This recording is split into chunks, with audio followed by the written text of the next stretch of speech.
11월 12일 금요일 삶의 기적을 일으키는 30분 예배를 시작하도록 하겠습니다.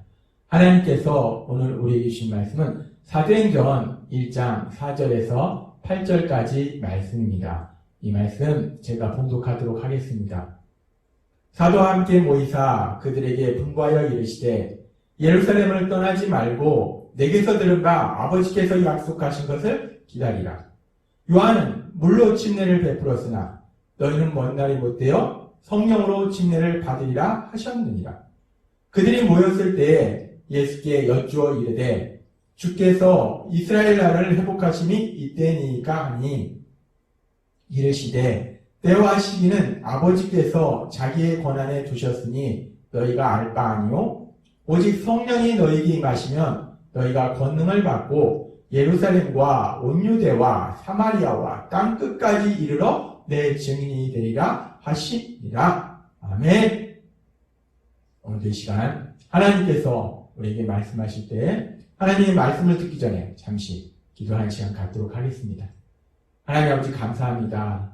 오늘도 저희들 사랑하시고 저희를 만나주시고 하나님 아버지 저에게 말씀하실 때 저희의 마음의 문을 활짝 열어주셔서 하나님의 말씀을 듣게 하시고 그 말씀이 믿어지게 하셔서 믿음으로 이 땅을 살아가며 승리의 삶을 살아가는 저희가 될 수 있도록 은혜 베풀어 주옵소서. 예수님의 이름으로 감사하며 기도드리옵나이다. 아멘. 하나님께서는 어제 우리에게 말씀하셨습니다. 이제 우리가 예수님 믿고 구원받을 때 우리에게 성령 하나님을 보내주셔서 우리가 하나님 나라의 삶을 살도록 도와주신다라고 말씀하셨어요. 그렇게 예수님께서 약속하신 것, 하나님 아버지께서 약속하신 것을 기다리라 라고 말씀하실 때 그 약속하신 것은 성령님을 보내주신다는 그 약속의 말씀이었어요. 그래서 그것을 기다리라 라고 말씀하셨을 때 제자들이 지금 그 말씀에 반응하는 모습을 보면은 이 제자들은 온전히 예수님께서 하시는 말씀을 알아듣지 못합니다. 예수님께서 제자들에게 하시는 말씀이 무엇을 의미하는지 이제 예수님의 십자가 죽으심과 부활하심을 통해서 구원받는데 그 구원이 무엇으로부터의 구원인지 그리고 이제 살게 되는 하나님 나라가 어떤 나라인지 온전히 제자들이 깨닫지 못하더라는 거예요. 그래서 예수님께서 약속하신 것을 기다리라 라고 말씀하셨을 때 그 예수님의 말씀을 오해한 제자들은 예수님께 이렇게 질문합니다. 사도행전 1장 6절 말씀. 그들이 모였을 때에 예수께 여쭈어 이르되 주께서 이스라엘 나라를 회복하심이 이때니까 하니 주께서 이스라엘 나라를 회복하심이 이때니까 하니 지금 이 제자들은 약속하신 것을 기다리라 라는 이 말씀이 구약에 보면은 하나님께서 말씀하실 때 특별히 사무엘하 7장의 말씀에 보면 다윗의 후손을 통해서 영원한 왕국, 그 영원한 왕국을 세울 것이다 라고 하나님이 말씀하셨어요. 그래서 이스라엘 백성들은 구원자가 오셔서 그렇게 자신들이 다윗 시대처럼 솔로몬 시대처럼 세계 최강대국이 되어서 세상을 지배하는 세상의 중심이 되는 그런 나라를 회복할 것이다 라는 기대를 가지고 있었다는 거예요. 그래서 지금 약속한 것을 기다리라 라는 그 예수님의 말씀을 그렇게 이제 예수님을 통해서 이스라엘 나라를 회복하심이 이때니까 즉 이스라엘 나라가 다시 한번 지금은 로마의 지배를 받고 있는 연약한 민족인데 그런 이스라엘 나라가 다시 한번 강대국이 되어서 세계의 중심이 되어서 살아가는 그런 삶을 기대했던 거예요. 그래서 지금 제자들은 이렇게 말씀하는 겁니다. 이것을 예수님한테 질문하는 거예요. 지금 제자들은 자신들이 구원받는다는 것이 무엇으로부터 구원받는 것인지 이 구원이라는 것에 대해서 현실의 삶의 고통으로부터 이 로마의 지배로부터의 구원, 이 현실적인 부분만 생각했다는 거예요. 또한 이 하나님 나라에 대해서도 하나님이 통치하신 그 나라에 대해서도 자신들이 강력한 왕국을 이 땅에 건설해서 그 강력한 왕국을 통해서 세상의 중심에서는 그 나라를 생각했다는 거예요. 예수님께서 공생의 3년 동안 계속 하신 말씀이 하나님 나라예요. 그리고 예수님께서 이제 십자가에 죽으시고 부활하신 이후에도 계속 하신 말씀이 그 하나님 나라예요. 예수님께서는 그 하나님 나라에 대해서 계속 말씀하셨는데 참으로 슬픈 것은 제자들은 그 하나님 나라가 어떤 나라인지를 아직도 온전히 깨닫지 못한다는 것. 아직도 하나님의 말씀을 오해한다는 것. 그래서 제자들은 약속한 것을 기다리라라고 말씀하니까 그렇게 현실적인 이스라엘 왕국의 이스라엘 나라의 회복을 기대하면서 그렇게 이스라엘이 세계 최강대국이 되면 내가 이제 한자리에 앉아서 권력을 잡고 세상을 편하게 살겠지라는 기대를 했다는 겁니다.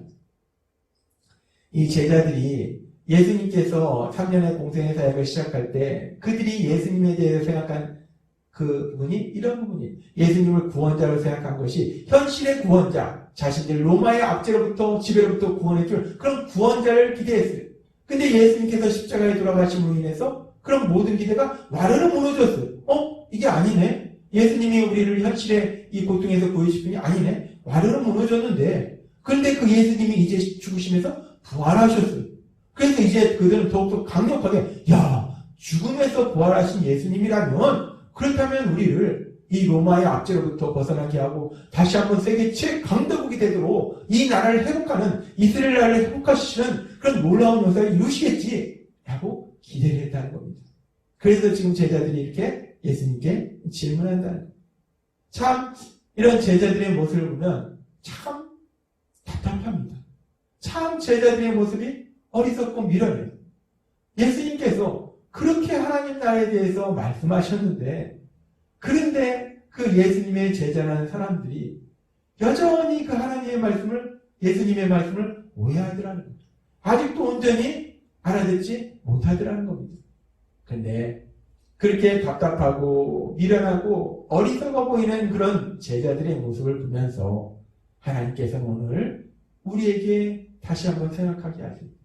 제자들이 그렇게 예수님의 말씀을 듣고 또 들었는데도 불구하고 예수님의 말씀을 온전히 이해하지 못하고 오해했는데 그러면 우리는 어떤가?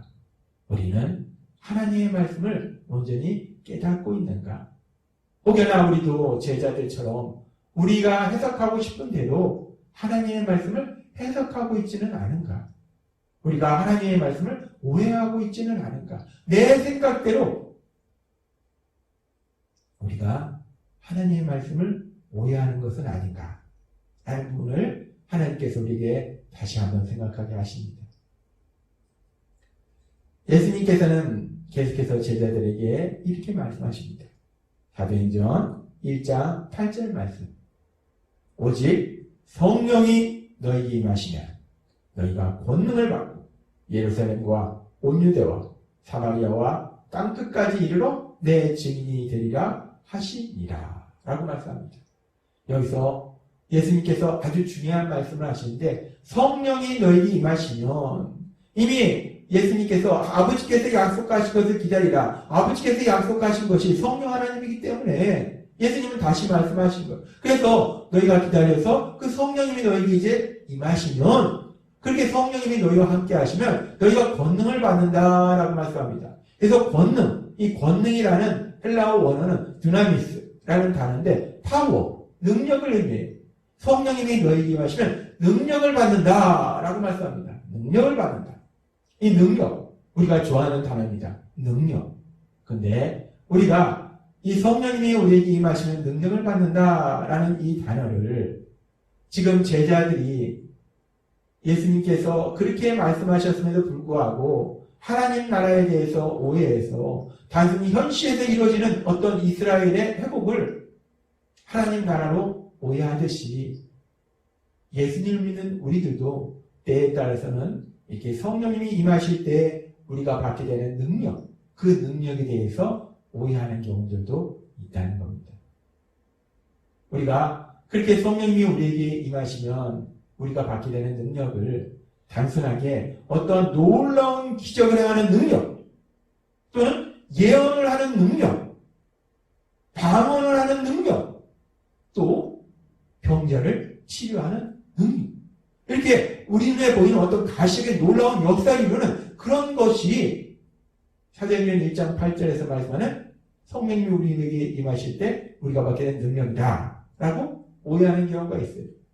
그런데 그렇게 오해해서 그래서 때에 따라서는 자신들의 삶 속에 이런 놀라운 역사들이 일어나면 어떤 눈에 보이는 가시적인 놀라운 기적들, 그런 능력들, 그런 역사들이 일어나면 자신들이 예수님을 믿는 것이 맞고 그래서 성령님이 자신들과 함께하는 것이 맞다라고 착각하는 경우가 있습니다. 그리고 슬픈 것은 그런 사람들을 보면서 또 세상에서 또 예수님을 믿는 사람들도 야, 저 사람이 저렇게 귀신을 쫓아내고 병자를 치유하고 초자연적인 기적을 행하는 걸 보니까 저 사람은 예수님을 믿는 사람이 맞고 성령님이 임하신 사람이 맞고 성령님에게 능력받은 사람이 많구나 라고 오해하는 경우들도 많이 있다는 거예요. 그래서 우리가 그렇게 오해하는 부분들이 있기 때문에 하나님이신 예수님 마태복음 7장 21절부터 우리에게 명확하게 말씀하십니다. 나더러 주여 주여 하는 자마다 다 천국에 들어갈 것이 아니오 다만 하늘에 계신 내 아버지의 뜻대로 행하는 자라야 들어가리라.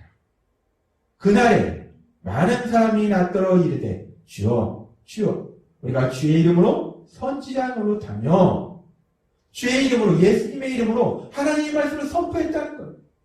주의 이름으로 보면은 귀신을 쫓아내며 주의 이름으로 예수님의 이름으로 귀신을 쫓아내는 놀라운 역사들이 일어나더라는 겁니다. 주의 이름으로 많은 권능을 행치 아니하나이까. 예수님의 이름으로 놀라운 기적들, 가시적인 기적들, 우리 눈에 보이는 기적들, 야 어떻게 저런 일이? 라고 생각하는 그런 기적들을 행하더라는 거예요. 그러니까 이렇게 행하는 사람도 그것을 보는 사람도 야 저 사람들이야말로 저런 기적을 행하고 저런 능력이 있으니까 예수님을 믿는 거 맞고 성령님이 함께 하시는 거 맞고 성령님이 그들에게 능력 주신 게 맞구나 라고 오해하더라는 거예요. 근데 예수님은 계속해서 이렇게 말씀하십니다. 7장 23절 말씀. 그때 내가 저희에게 밝히 말하되 내가 너희를 도무지 알지 못하니 불법을 행하는 자들아 내게서 떠나가라 하리라. 예수님께서 아주 놀라운 말씀을 하시는데 그렇게 눈에 보이는 가시적인 엄청난 역사를 이루는데 근데 예수님 말씀하십니다. 불법을 행하는 자들아 내게서 떠나가라. 나는 너희를 모른다. 무슨 말씀이냐면 이 사람들은 구원받은 사람이 아니라는 거예요. 예수님을 믿는 사람이 아니라는 거예요. 더군다나 성령님이 함께 하신 사람이 아니고 그들이 행하는 그런 놀라운 역사들이 성령님이 주신 능력이 아니라는 거예요. 눈에 보이는 놀라운 가시적인 역사를 이루지만 그것이 성령님이 주신 능력이 아니라는 겁니다. 그렇습니다. 성령님이 우리에게 임하시면 성령님은 우리에게 능력을 주시는데 그 능력은 단순히 이렇게 눈에 보이는 어떤 가시적인 놀라운 역사를 이루는 거 그것이 아니라는 것. 물론 성령님을 통해서 우리에게 많은 능력들을 주십니다. 귀신을 쫓아내기도 하고 병자를 치료하기도 하고 초자연적인 기적을 행하기도 하고 물론 그런 역사들이 일어날 수도 있어요. 그런데 그것보다 더 중요한 게 있다는 단순히 눈에 보이는 것이 성령님이 우리에게 주시는 능력이 아니고 더 중요한 능력이 있는데 그 능력에 대해서 하나님께서 오늘 우리에게 말씀하십니다. 우리가 죄사함을 받으면 이제 우리는 하나님 나라의 삶을 사는데 하나님 나라의 삶을 산다는 것은 하나님이 거룩하시니 너희도 거룩하라 라는 말씀처럼 우리가 거룩한 삶을 사는 거예요. 근데 우리가 거룩한 삶을 산다는 것은 죄에서 멀어지는 그런 삶을 살아야 되는데 우리가 죄사함 받았음에도 불구하고 우리는 여전히 원죄를 지닌 연약한 인간이라는 거예요. 죄를 지으라는 성향이 있다는 겁니다. 그래서 우리는 하나님의 말씀대로 살기보다 자꾸 내 생각대로 살려고 한다는 거예요. 죄를 짓는다는 겁니다. 그럼 우리가 거룩할 수 없어요. 그래서 하나님께서 우리에게 성령님을 보내주셔서 그 성령님을 통해서 우리 삶 속에 어떤 놀라운 역사가 일어나는가. 요한복음 16장 8절은 이렇게 말씀합니다. 그가 와서 죄에 대하여 의에 대하여 심판에 대하여 세상을 책망하시리라 라고 말씀합니다. 성령님이 우리에게 임하시면 우리에게 능력을 주시는데 성령님이 우리에게 임하시면 우리에게 죄에 대해서 책망하신다는 거예요. 우리의 죄를 깨닫게 하신다는 거예요. 우리의 죄를 깨닫게 하셔서 우리가 그 죄를 회개할 수 있도록 도와주신다는 거예요. 따라서 성령님이 우리에게 임하실 때 우리가 받게 되는 능력 중에서 아주 중요한 능력은 물론 귀신을 쫓아낼 수도 있고 병자를 치료할 수도 있고 놀라운 기적을 행할 수도 있지만 그 무엇보다도 가장 우선적으로 가장 중요한 능력은 무엇인가? 지금 요한복음 10장 8절의 말씀처럼 우리가 죄를 깨달을 수 있는 능력이 생긴다. 그 전에는 죄를 졌어도 죄를 짓는지 몰랐는데 이제 죄를 깨닫게 된다는 거예요. 죄를 깨달을 수 있는 능력이 있고 그 죄에 대해서 회개하는 능력이 생긴다는 거예요. 그렇습니다. 하나님은 오늘 우리에게 말씀하십니다. 성령님이 우리에게 하시면 우리가 능력을 받습니다. 귀신도 쫓아낼 수 있고 때에 따라서는 병자를 치료할 수도 있고 때에 따라서는 초자연적인 어떤 기적도 행할 수 있어요. 근데 그 무엇보다도 가장 우선적으로 중요한 성령님이 우리에게 주신 능력이 무엇인가? 그것은 우리가 죄를 깨달을 수 있는 능력이요. 우리가 회개할 수 있는 능력이라는 거예요. 그렇게 죄를 깨닫고 회개할 때 우리가 다시 한번 거룩해져서 우리 하나님 아버지와 사랑의 교제의 삶을 산다는 겁니다. 하나님 나라의 삶을 산다는 거예요. 하나님이 오늘도 우리에게 주신 말씀처럼 우리가 예수님을 믿기 때문에 우리 안에 성령 하나님이 함께 하십니다. 우리와 함께 하신 그 성령 하나님이 우리와 함께 하셔서 우리에게 주신 그 능력처럼 죄를 깨닫는 능력, 회개하는 능력을 통해서 우리가 세상을 살아갈 때 우리 삶 속에 작은 죄를 지었을지라도 그 죄에 대해서 깨닫고 회개함을 인해서 하나님과 사랑의 교제 속에서 하나님 나라의 삶을 살아가시는 여러분이 되시기를 주님의 이름으로 축원합니다. 기도하겠습니다. 하나님 아버지 감사합니다. 오늘도 주신 말씀처럼 성령 하나님이 우리 안에 함께 하셔서 우리에게 능력을 주실 때 많은 능력을 주시는데 그 능력 중에서 가장 우선적으로 저희 죄를 깨닫게 하시고 저희가 회개할 수 있도록 도와주시니 감사합니다. 날마다의 삶 속에 그렇게 성령님의 인도하심에 따라서 저희 죄를 깨닫고 회개함으로 하나님과 사랑의 교제 속에서 하나님 나라의 삶을 신나게 살아가는 저희가 될 수 있도록 은혜 베풀어 주옵소서. 예수님의 이름으로 감사하며 기도드리옵나이다. 아멘. 이 시간도 하나님께서 우리 주신 말씀 묵상하면서 조용히 기도하는 시간 갖도록 하겠습니다.